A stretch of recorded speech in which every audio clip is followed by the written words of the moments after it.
Hey guys, welcome to the Liberal Hive Mind, a channel solely focused on exposing the abundant hypocrisy of the left. The ability to think, basic critical thought, the ability to see different perspectives, not just your own, or see things from a non-biased lens from all angles. It's something that school used to teach you, Well, apparently not anymore. These kids coming out of college these days are a freaking one-track mind. They're simply empty vessels who woke professors have injected all of these thoughts and talking points. They haven't really thought anything through. They just kind of regurgitate the talking point because it makes them feel good. Systemic racism and voter suppression. And every single time you start to poke and prod a little bit, you notice that these young students have been failed, that their ideas are not well thought out at all. They're simply part of a cult regurgitating talking points. And it's moments like these, this viral moment, that really cements that point, that really shows it visually. This right here is college indoctrination. Let me show you guys exactly what I mean by that. We got some stuff to get into, so let's roll the tape. All right, folks, so this is from a Twitter account, or I guess a TikTok account as well, an individual named Xavier DeRusso, who does street interviews. I'm not exactly sure where. This looks like it's an anime convention or something. The clip pretty much speaks for itself. Just take a look and we'll have a conversation afterwards. What do you think about white men? I think it's just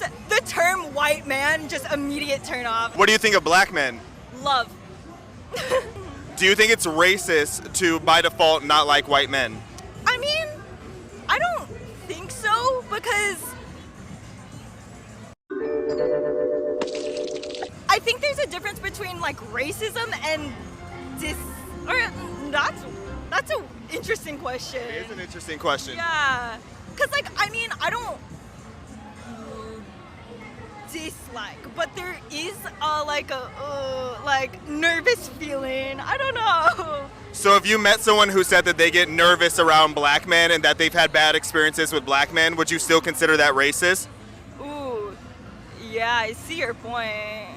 These kids have been failed. You understand what I'm saying, right? They haven't been challenged on their beliefs. They literally go to school or they absorb all of this pseudo-academic nonsense that's promoted on TikTok and other platforms that young kids are on. They follow whatever the cultural trend is, whatever the academic trend is, without question, without thought. Generally, the thought is that all problems are capitalism is an invention of the oppressive white male, patriarchy, white people are the source of every single problem, and reverse racism doesn't exist, so don't even bother thinking about it. And in this case, literally has not thought about it. She essentially admits that she openly discriminates against white people, that her perception of white people, before even meeting them, is negative. And never once have these young social justice types ever thought to themselves, well, maybe that's not right, or that's not a good thing. They've been so indoctrinated, they've fallen so deeply for the pseudo-academic left-wing rhetoric that they think their belief system is justified, that yeah, that's totally normal. White people are inherently evil and racist and all. I'm a good person, advancing social justice and positive cultural change. You introduce one simple little question. Well, don't you think that's racist?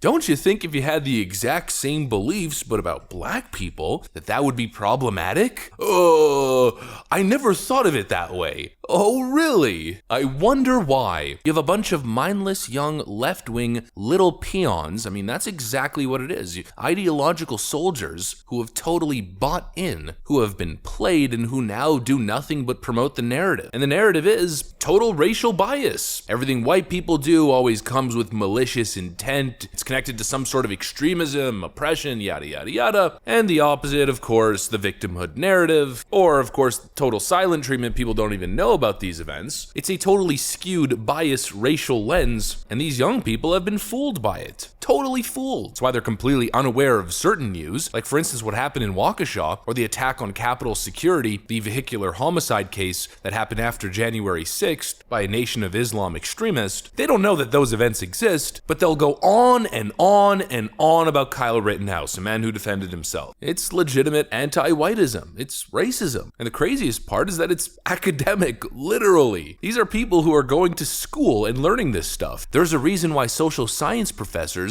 decided that they needed to change the definition of racism, because their entire ideology was inherently anti-white and discriminatory against white people. And so the only way that they could justify it or get away with it was to change the definition of racism entirely, to not mean prejudice against a race, hate or discrimination towards a particular group based on nothing but immutable characteristics or group identity. They change it to racism is equal to prejudice plus power. And they've deemed that white people have power and other groups do not, and therefore only white people can be racist, and anything lobbed in the opposite direction towards white people doesn't exist. It's not racism. It's punching up. It's justified. It's activism. And they've gaslit people on the whole reverse racism thing.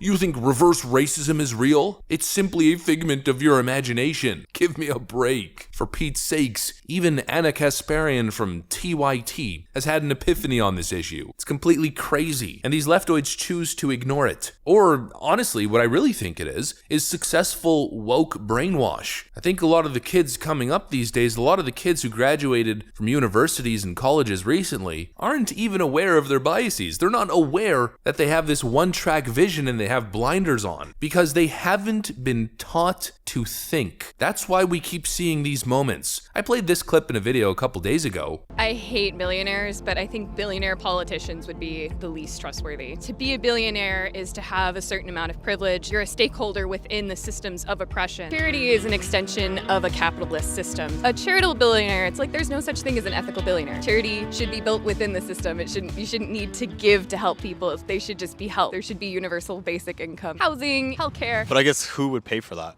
What do you mean? To have all the systems happen. That's a big question.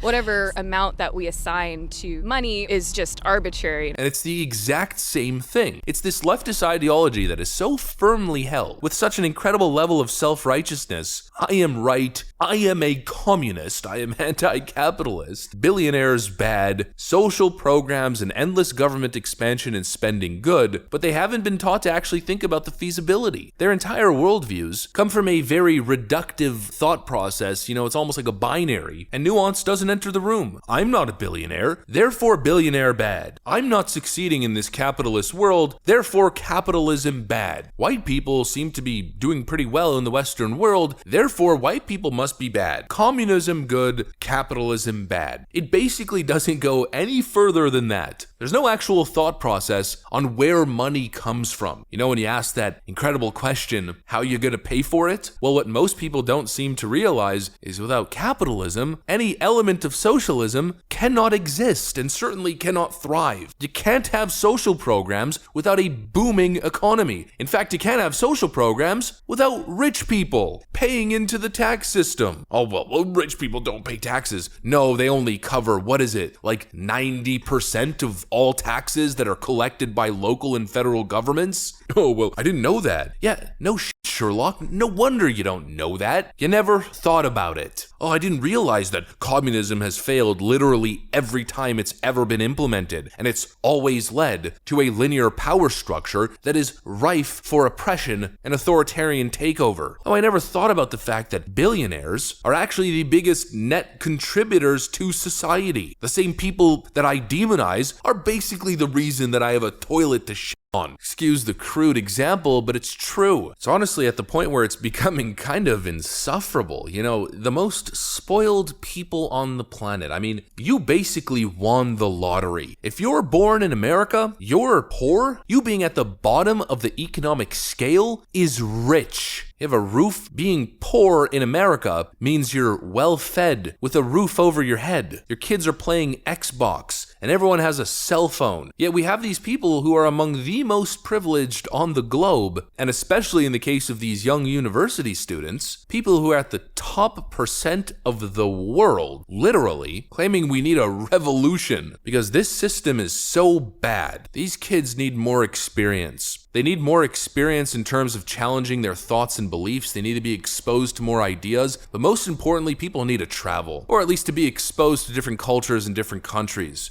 It's probably one of the biggest failures of the American education system. You see so many of these street interviews where people's geography or cultural knowledge is tested randomly on the street, and people know nothing. They know nothing outside of the neighborhood they grew up in and the McDonald's at the freaking corner. If people understood the suffering, the poverty, the oppression, oppression, the real lack of economic mobility and opportunity that existed outside of their American bubble, maybe they'd wake up and realize just how good they have it. Could you imagine being from a poor third world country? You'd be willing to give a limb, to give a kidney, just at the opportunity, a chance. Not even a guaranteed chance, but just at a chance at possibly immigrating to the United States of America. And then we have overly privileged top 1% college students lecturing us on just how terrible America and capitalism is. Imagine you're that person from that migrant world hearing that. Probably the first thought that would come to mind is, well, if it's so terrible, how about we switch places? The reality is this generation is lazy in the sense of not wanting to work hard and in the sense of not wanting to do research and really educate themselves. Everything is excuses, everything is narratives. It's all victimhood, it's everybody else's fault, it's the system, it's this, that, and the other. They just fall for all of these ridiculous left-wing propaganda scams, and they become mindless SJW bots. That's the reality. How you gonna pay for it? Oh, I never thought about that. Don't you realize that you're essentially being racist, except towards white people? Oh, well, you know, I actually never thought of it that way. Well, maybe